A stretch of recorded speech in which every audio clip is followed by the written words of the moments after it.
एक छोटे से गांव में राधिका नाम की एक बुजुर्ग महिला अपने 7 बेटों के साथ रहती थी। उनके घर में हमेशा चहल पहल रहती थी, क्योंकि सभी बेटों की शादी हो चुकी थी और परिवार बड़ा था। राधिका एक मेहनती और सख्त स्वभाव की मां थी, जो अपने 6 बेटों के लिए दिन रात मेहनत करती। ये 6 बेटे सुबह तड़के उठकर खेतों में काम करने जाते, मजदूरी करते और घर का खर्च चलाते। लेकिन सबसे छोटा बेटा रवि बेरोजगार था। वह दिन भर घर पर रहता, कभी कभार छोटे मोटे काम करता, लेकिन उसकी कोई निश्चित कमाई नहीं थी। राधिका को यह बात हमेशा खटकती। वह अपने मेहनती बेटों के लिए प्यार से तरह तरह के पकवान बनाती, गर्मा गर्म रोटियां, सुगंधित सब्जियां और मिठाइयां थाल सजाकर बड़े लाड से उन्हें खिलाती। लेकिन जब बारी रवि की आती तो वह 6 भाइयों की थालियों से बची जूठन इकट्ठा करती और उसे रवि के सामने रख देती।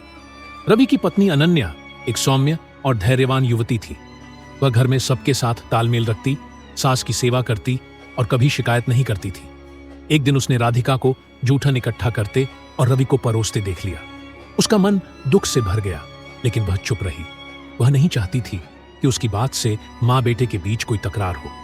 दिन बीतते गए और यह सिलसिला चलता रहा। अनन्या हर बार चुपके से देखती और उसका दिल भारी हो जाता। एक रात जब रवि और अनन्या अपने कमरे में बात कर रहे थे, रवि ने हंसते हुए कहा, अनन्या, मेरी मां मुझसे कितना प्यार करती है। देख, हर दिन मेरे लिए खाना रखती है। अनन्या से अब रहा नहीं गया। उसका धैर्य जवाब दे गया। उसने कहा, इतना प्यार करती है तभी आपके भाइयों की जूठन आपको परोस देती है। रवि को जैसे बिजली सी गिर गई हो। वह गुस्से में बोला, क्या बकवास है, तू मेरी मां के खिलाफ झूठ बोल रही है। जब तक मैं अपनी आंखों से न देखूं, तेरी बात पर यकीन नहीं करूंगा। अनन्या ने हल्का सा मुस्कुराते हुए कहा, ठीक है, आप खुद देख लीजिए, फिर मानेंगे ना। कुछ दिन बाद गांव में एक बड़ा त्योहार आया। घर में उत्सव का माहौल था। राधिका ने सुबह से रसोई में मेहनत शुरू कर दी। खीर, पूरी, लड्डू और कई तरह की मिठाइयां बनी। घर में सुगंध फैल रही थी। रवि को अनन्या की बात याद थी। उसने सिर दर्द का बहाना बनाया और रसोई के एक कोने में पलंग पर लेट गया। उसने सिर पर पतली चादर ओढ़ ली और चुपके से सब देखने लगा।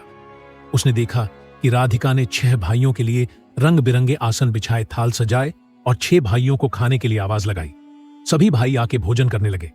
राधिका बार बार आग्रह करती, बेटा और लो, ये खीर खा लो, ये लड्डू लो। भाई खा पी कर तृप्त होकर उठ गए। फिर राधिका ने उनकी थालियों से बचे लड्डुओं के टुकड़े समेटे जूठन इकट्ठी की और एक थाल में सजाकर रवि को पुकारा, बेटा उठ, तेरे भाइयों ने खाना खा लिया, तू भी खा ले। अगले भाग में बने रहने के लिए सब्सक्राइब करें।